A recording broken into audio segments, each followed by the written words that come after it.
Fillies and gentle cults, welcome. Welcome to our latest Bronycon staff Q&A live stream. I'm Supersonic, and with me are Crystallized, or Racial, the head of AV, Zaquanimus, co-head of Gopher Squad, T-Fox, also known as Haybuck, the head of PR, Cupcakes, head of Attendee Relations, Erica, head of HR, Andrew Zabranki, the current con chair. That's Adam not actually my last name. Fine. Andrew Zabranki Brockert, the con chair. Adam Punchline, who is another co-head of Gopher Squad and our programming coordinator. Zephyr Sparkle. What does he do? Oh yeah, he's the vice chair now. Congratulations.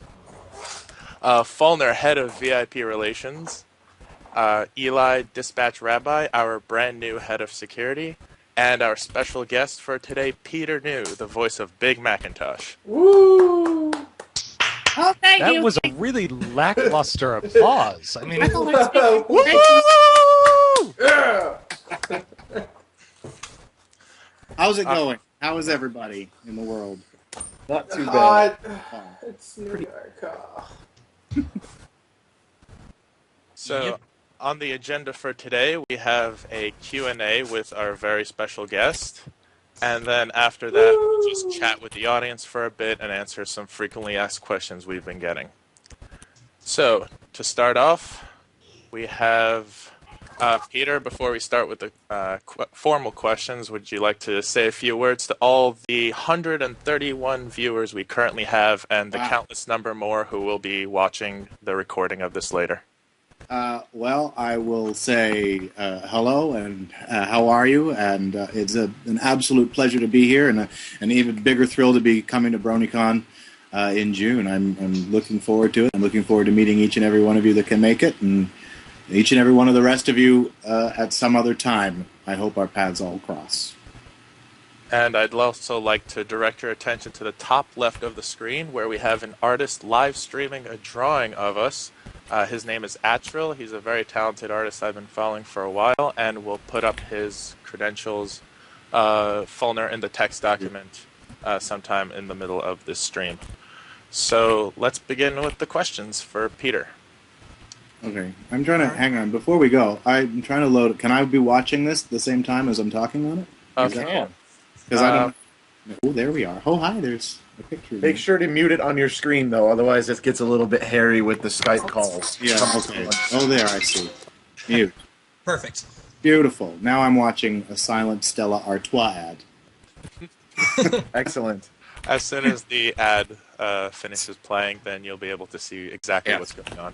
Yes, I'm brought to you by Stella Artois, apparently. Haha. Bronycon does not endorse drinking of Stella Artois. We are still a PG event. Fantastic. well, I mean, we should contact them about sponsorship. Perhaps. So forget Oh, about no. it. Take a note of that. Maybe they're not alcoholic That's variety. right on the top of my... them about sponsorship.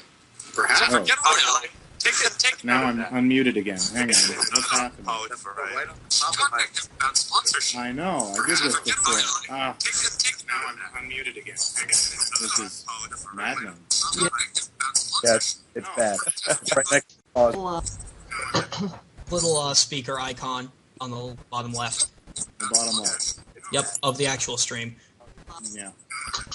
Little speaker icon on the bottom left. I'm having trouble getting to the bottom Yep, left. of the actual stream. Speaker icon. Uh-oh. Found. Sorry. Hooray! Perfect. Yay! Woohoo! Technical difficulties. This is my first live stream. I've made several errors already. That's fantastic. Okay, we forgive you. It's a learning experience. We you don't can't wait want to to. see. You don't want to know what's going to happen at the actual convention. If this is how a live stream goes,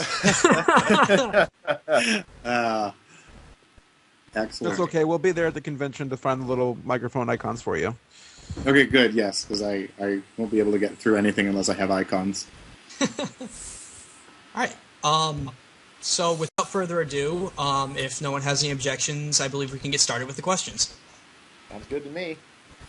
Alright, excellent. The The first question we received was, what was the process for landing a role on Friendship is Magic as a voice actor? It was a pretty straightforward process. It was just your standard audition. I got a call from my agent saying, "Can you get down to the studio and read the sides in the booth?" And I did, and then they cast me, and then we recorded an episode, and the rest is history. It's very straightforward. Did you have any idea what you were getting into when your agent first called you in, or were you just going in cold? No, I was going. Usually, you go in cold with these things. You get a call and a script, and then you show up the next day and read it. So you don't have a huge amount of time to prepare, and sometimes you don't even get that. You arrive and pick the script up then. And I don't recall which was the case on this one, but and at the time, I mean, I'd heard of My Little Pony before, of course, from previous iterations, but I had no idea, and I don't think anybody at that time had any idea what it would become. Certainly for Bronies and that was still all in the future at that time. So, yeah, when I auditioned for it, we didn't know really if it was going to be. I didn't know if it was going to be more than one episode. So, well, we're all very glad that it was. Yeah, me too. We're all very glad it was more than one season, more than 2 seasons. Yeah. Yes. Oh, Zephyr? All right. Well, and the next question we got here is it embarrassing for you to be voicing ponies? Nope. It's not. It's a thrill. That's the answer to that. Does it ever unnerve you to be voicing an adorable pastel-colored pony? No. No. I didn't know that that's what he was going to look like when we started voicing him. I just no, it's not at all. It's like I said, it's just a thrill and a half. So, what kind of reactions do you get from your friends or other people in the voice acting industry in general to be voicing a pastel-colored pony? I think it ranges probably in a similar way that it ranges for bronies. I think it's just a matter of. I think people are. Some people are thrilled by it. Some people think it's funny, and some people are, they sort of have that weird kind of, what the heck, what's with that kind of reaction. But I don't think that's altogether different from anything. And especially in the cartoon world, you're often voicing the strangest, oddest things. One of my very first jobs was as a hair demon on Inuyasha, and I thought that was equally odd in a different way. Yes. I was a ball of hair covered with eyes that went so that's a claim to fame. Good quote. Yeah, right? I don't know how you spell it. We'll figure it out.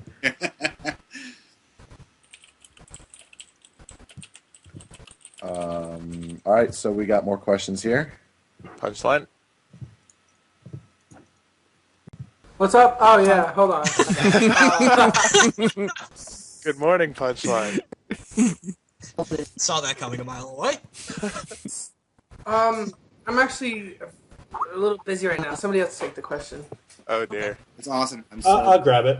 All right. Yeah, sorry about that. That's okay. Because it's always fun to throw something out for the shippers there. Do you think the Big Macintosh and Miss Cheerilee have a future? Do I think, or do I have information about? Well, either way. Ooh. Do I think anything is possible on this show. It all depends on how long it ends up going on. I think they're always going to be looking for interesting new storylines, but I don't have any information as to that at all. Oh, threw it up there and swatted it down. What was that? I said you threw it up there and then you swatted it down. Yeah, how's that? I don't have any. I never get the scripts before I get the scripts. I find out what happens in the episodes as we record them. From a I'm the fan of the episode standpoint, that was evil. But from a I can appreciate it standpoint, that was deftly handled, sir.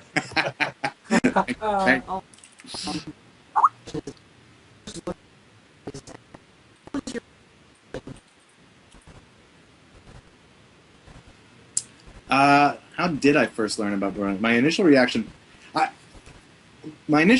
I can talk about right away while I try and think of when I really first heard about them.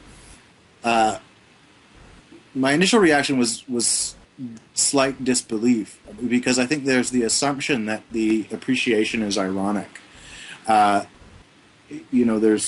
It's hard to believe at first wash that adult men are fans of this show, as I'm sure you all understand. But I found that it really warmed me to find out that the enthusiasm for the show is very earnest. I thought that was, and as soon as I discovered that, I began to investigate more deeply, because I thought how marvelous that this show can speak to people that elementally. So that was my first. That was my first kind of feeling about bronies, but was this warmth, really. How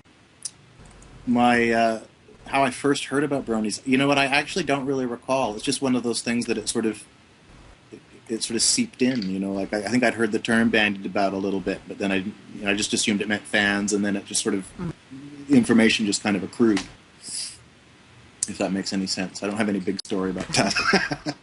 You don't have your big, like, oh, I hated all of these people. They were all horrible. No, that never happened. That's good. Yeah. All right. We had a question there. We had a point in there about the fact that you actually have very few lines in the show. Yeah. But your role has become almost a source of inside jokes from just having E-Up growing into all sorts of things. So basically, how much of a role do you think bronies have had in the size of your role with the show? Do you see any impact there? I think it's difficult to say, because, like I said, I don't really know what the plan that they had for this character was. I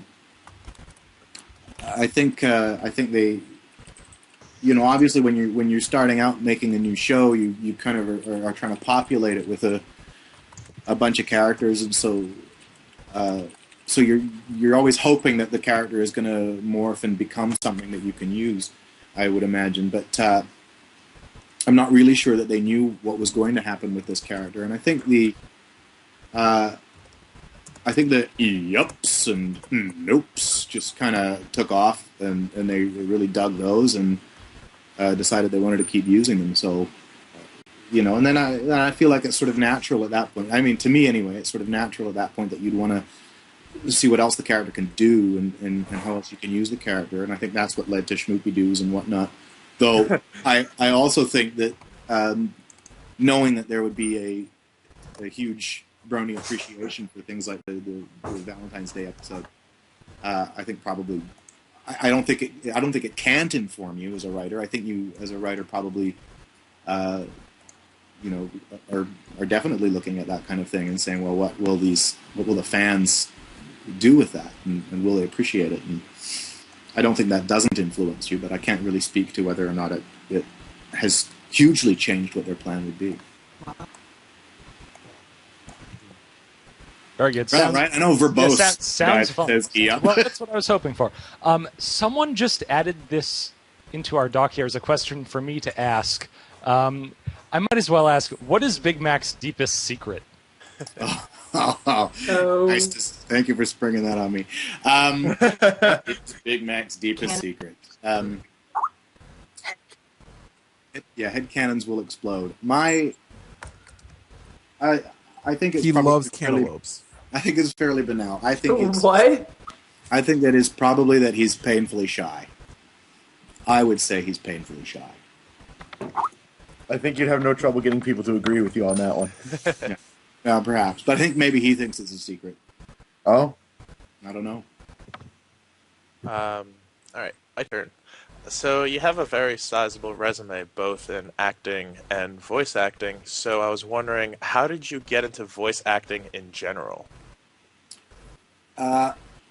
I think it's easiest for me to answer that if I just answer how I got into acting in general.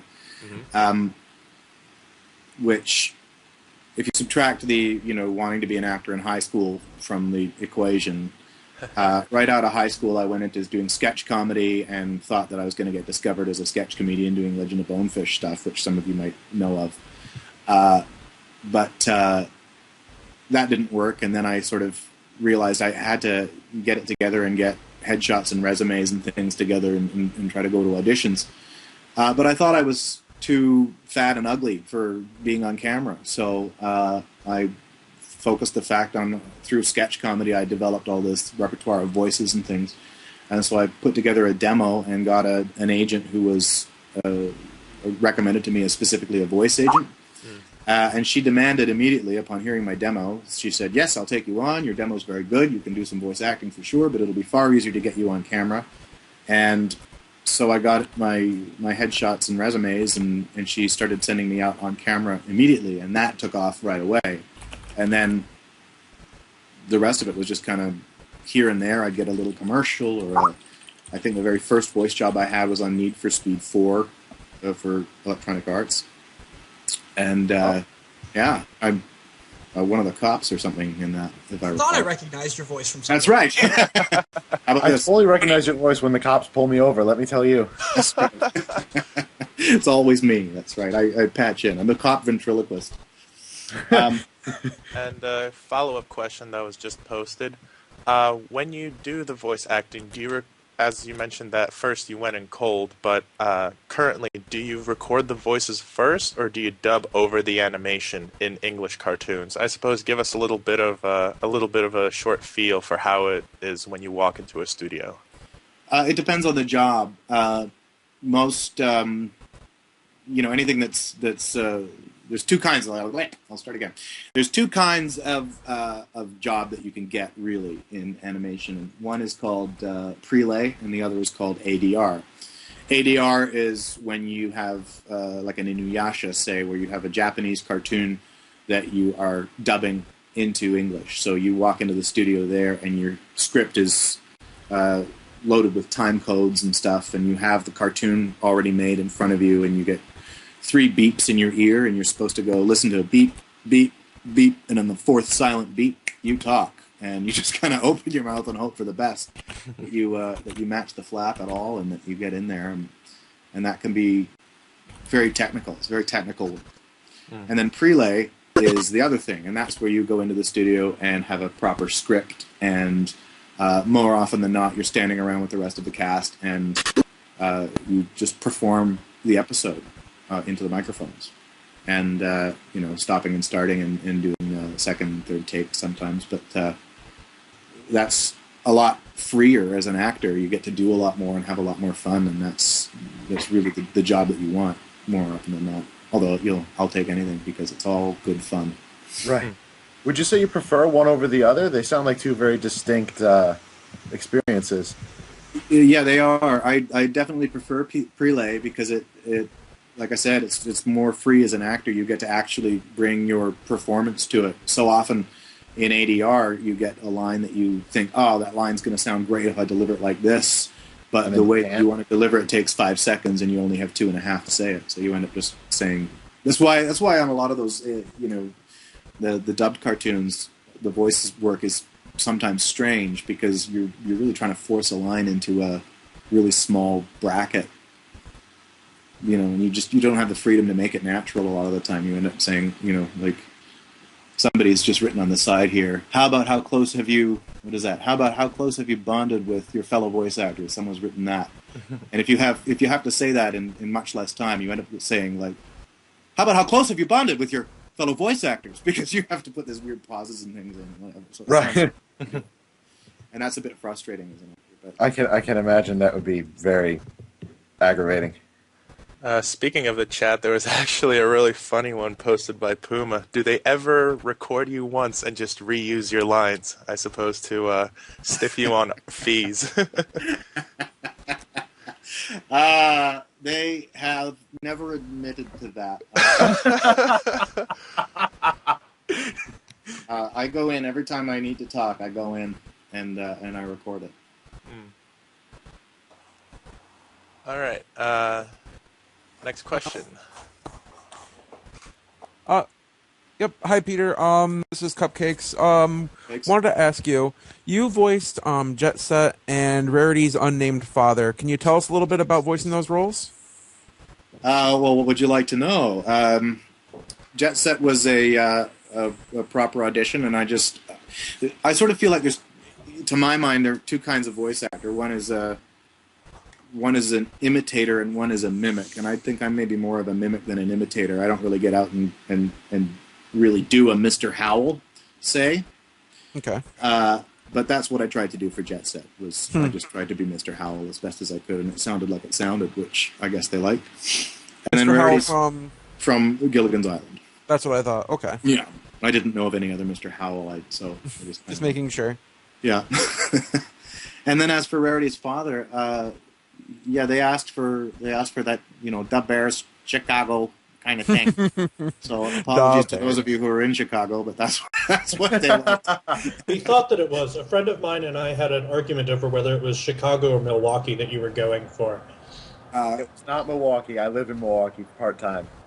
It was Milwaukee. There's a sort of rule of thumb when it comes to doing accents and voice, and that is that it's better that it sounds like people think it ought to sound than necessarily sounding accurate. So I thought it ought to sound like that. Worked for me. I'm glad. So, is there any chance you can answer the question, can we expect any non-Big Mac voice acting from you in Season 3? Is there any chance? I don't think I can answer that question at this time. I think you can expect what you would like, but I'm unfortunately going to have to tell you that you'll have to watch and find out. All right. That is not an unfortunate answer at all. I will definitely watch and find out. Yeah, all right. I, for one, am going to boycott Season 3 because you Oh, God. Well, boot him from the call and the fandom and the con. Next question. Okay. The next question we have, you already talked a little bit about this, but how do you find a voice for a character? It's surprisingly quick. It's a lot of it is they give you some sense, when you get the audition, they give you some sense of what it is that they're after. Like for Rarity's father, I mean, they came right out and said, here, we'd like something like that, the Bears sketch from Saturday Night Live, and they gave us the link, and so it was very clear that that's what they were going for. Really, you just kind of open your mouth and give it your very best shot, and that's what it amounts to. It's like, this is the way my voice sounds doing what you're asking me to do, and if they like it, then they use it.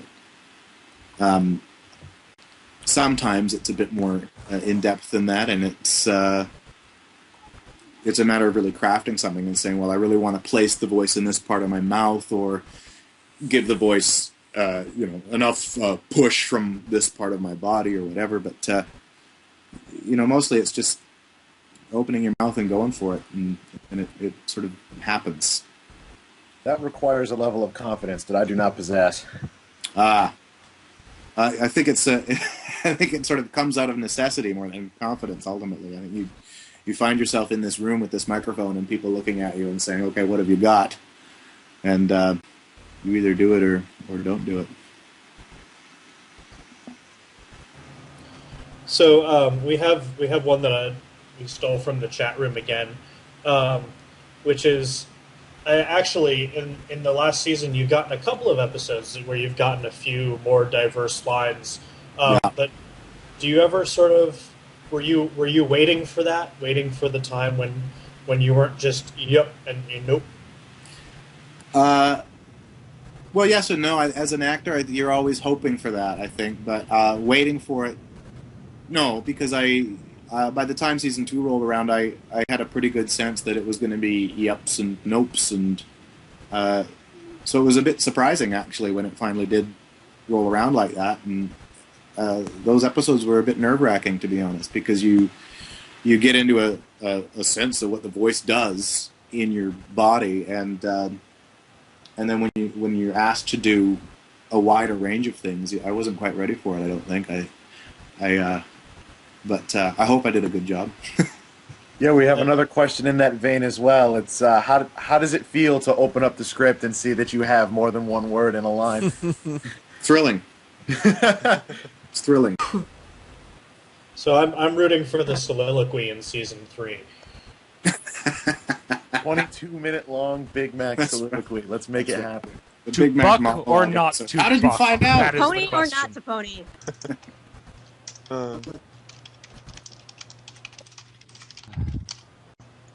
Oh, looks like that's on me. My apologies for that. Someone asked if you're aware of the fan work games and animation that we do, and what do you think about the idea of some of the voice actors from the show becoming a part of that? I think I know what you're talking about, but can you spell it out for me like I don't know what it is? Yeah, sure thing. We have sorry, someone's typing in there. I'm trying to read it. We have some fan projects, some fan-made episodes, some fan-made video games that people are working on, and they're bringing in voice actors from the fandom that aren't actually involved with the show. Someone was wondering what your thoughts on the idea of the fandom getting a hold of one of the show's voice actors to help with these projects would be.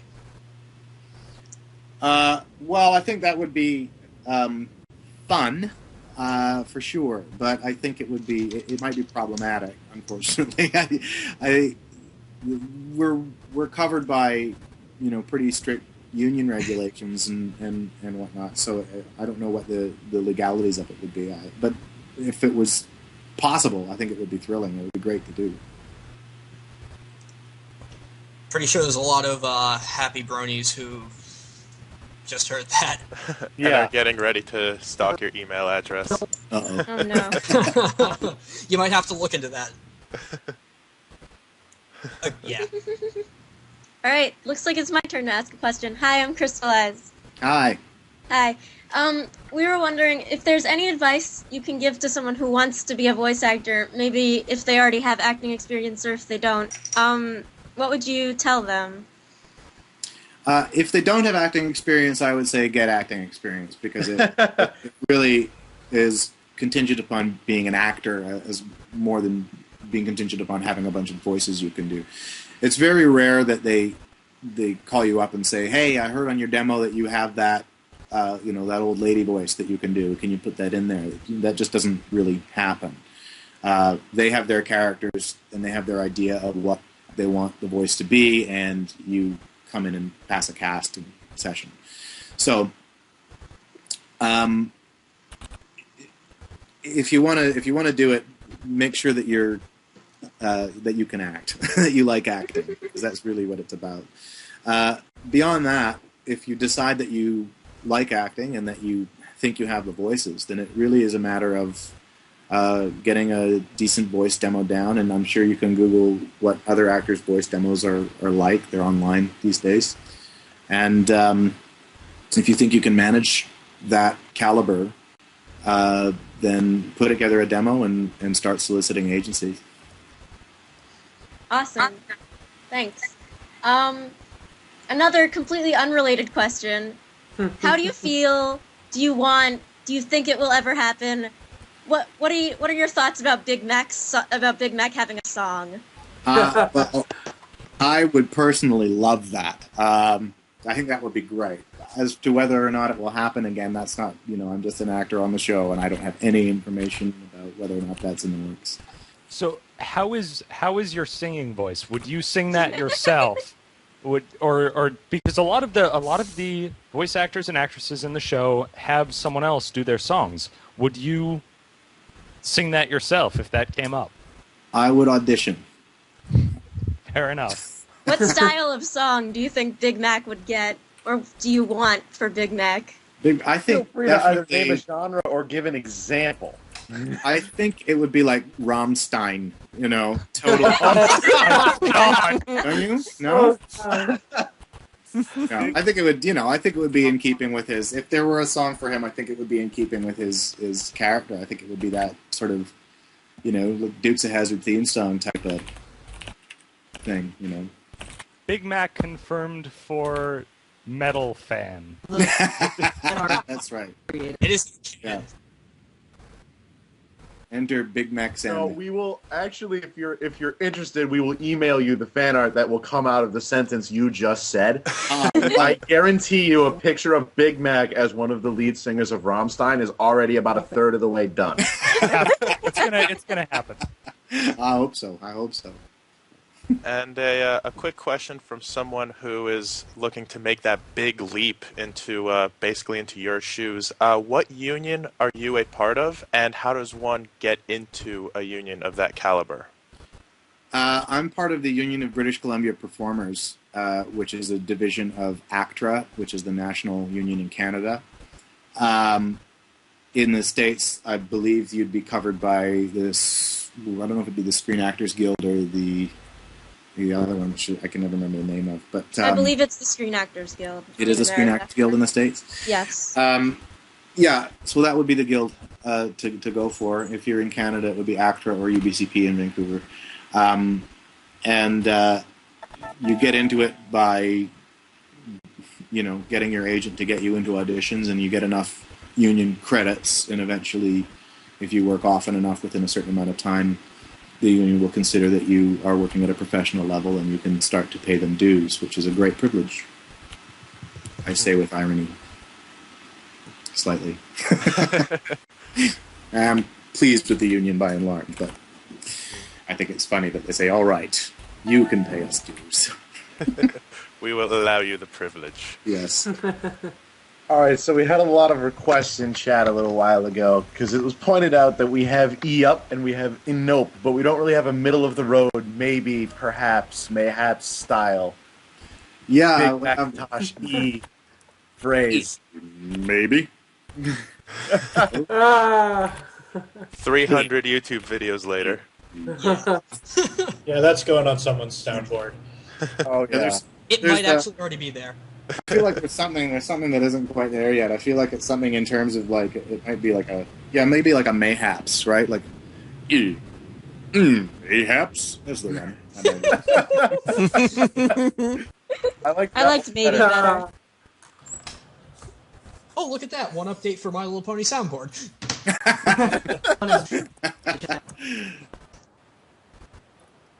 Oh, good. I'm glad you guys are happy in the chat. Very happy. Thank you for coming.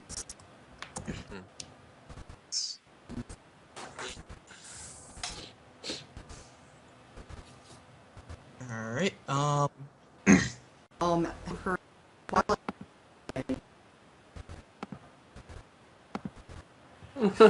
heard of it, but you're jumping on that grenade. I do not want to go there. Okay, fine.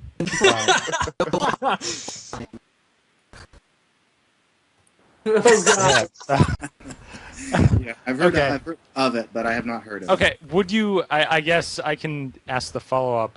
We were hoping that you might do a rendition for Big Mac in the stream here. Would you be interested in recording a version for the community? Oh gosh. This will not end well. This will end wonderfully. Well, I guess we'll be in touch. Okay, that sounds good. We'll be in touch. Maybe at the con. Ooh. Live rendition. Maybe. Quick, get out the pony soundboard to do the Big Mac maybe. We'll see. I don't know. We'll see how it goes. I have to find out what it is and we'll see. Okay. Something I can do.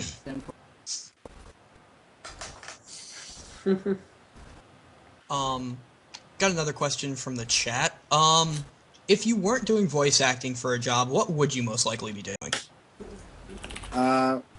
Probably writing. I have done some writing before and been paid for it. I wrote for a national Canadian comedy show that was on Canadian cable a number of years ago. What's the name of it? It was called Point Blank, and I don't think it's available anywhere online. And it was, it had its good moments. We won an award for it. That's all right. Woo! So I feel pretty good about that. But and then I've written last summer. I wrote an article for MSN online, and every now and then I do these little writing stints, but I just never push it that hard. So I think I probably, if I wasn't acting, I probably would push that harder. Oh, we've got a hang on. We got a question that's actually really good that I kind of want to hear. Do you have any hilarious recording booth stories that you can share with us? Do I? Oh my! Hilarious. You know what? It's there. It's surprising how normal it all is in a way. You kind of you get quite used to going in there and making your silly voices and making, you know, you end up in all sorts of silly contortions as well, because you're not worried about a camera picking you up or anything, so your body goes all over the place. So I think when you find yourself in one of those moments where you're looking around the room at everybody doing their work, and you forget how absurd it is because you do it. And then you find yourself looking at it and realizing, this is ridiculous what we get to do for a living. This is, you know, it's talking in a hilarious voice, and people are standing on their tiptoes, and they're doing ridiculous things with their arms and with their faces, and it's remarkably entertaining. But for the most part, like I say, it sort of normalizes, and because it's just a thing that you do. It's your job. But periodically, you know, you have serious discussions about strange things in this business. I remember having a very earnest discussion about the poo-poo sound effect at one time. And I realized it got quite absurd how often everybody in the room was very earnestly saying, is that the right poo-poo sound effect? Let's hear the other poo-poo sound effect. Can we go back to the poo-poo sound effect for the first? Oh, God. Just went on and on and on. So that's the kind of ridiculous thing that happens. Tell me. Next.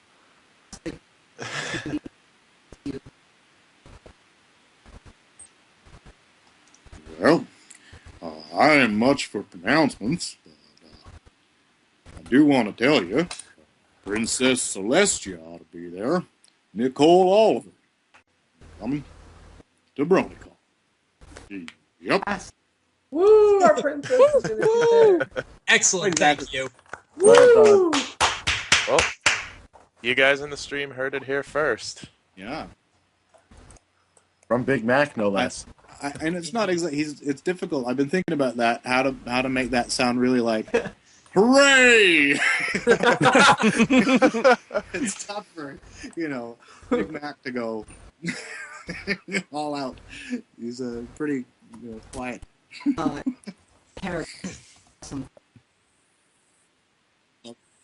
Oh, Yes, thank you. thank you.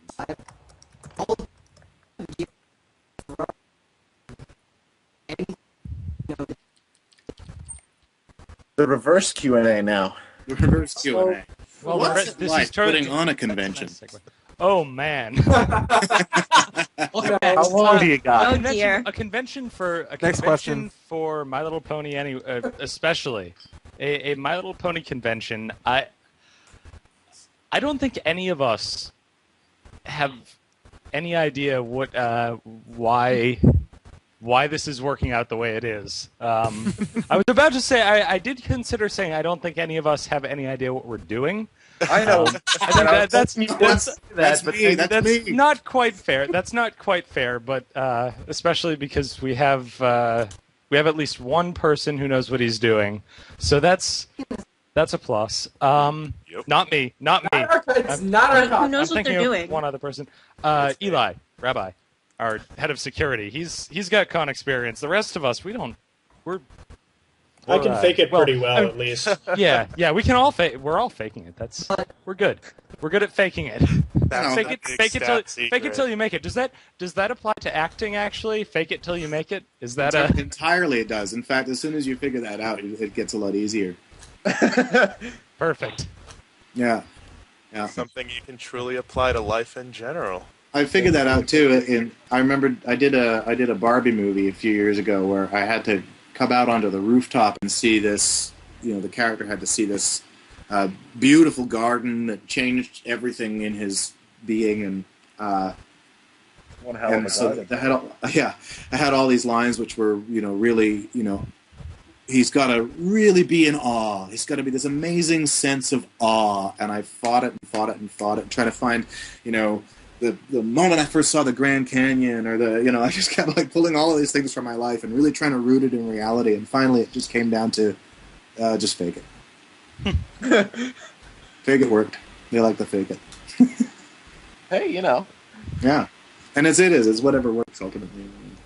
You can go through all of these classes and workshops and everything else, and read a million books, and they'll tell you how to do it. And yeah.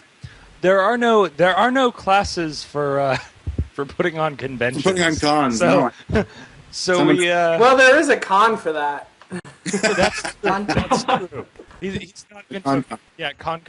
Yeah, there is So, actually. Peter, what do you think about coming on in like HR or attendee relations? Then you can come with us. I could always use a secretary. Oh, tempting, super tempting. Super tempting for supersonic. Oh, I knew we were going to go there. I saw that coming 5 seconds. I didn't think you'd actually say it. Bad PR. There's no such thing as bad PR. Ooh. I think we have our new staff topic. Guys, he said it. That means it's true. That's right. Nothing I say is a lie. Oh man, okay. Is the cake a lie? No. No. You're fired. Get out. Fulner just got fired, so we're looking for a new head of VIP relations if you're interested. Point back. Pick me. No. I prefer, yeah. All right, Peter. Well, thanks a lot for coming with us on this Great, live sure. journey. It was a real pleasure. Thank you so much for having me, and I look forward to meeting you all in person. I was going to say in purpose. On purpose, I'm going to meet you all. I'll accidentally meet you. Same here. I'll bump into you. Yeah. All right.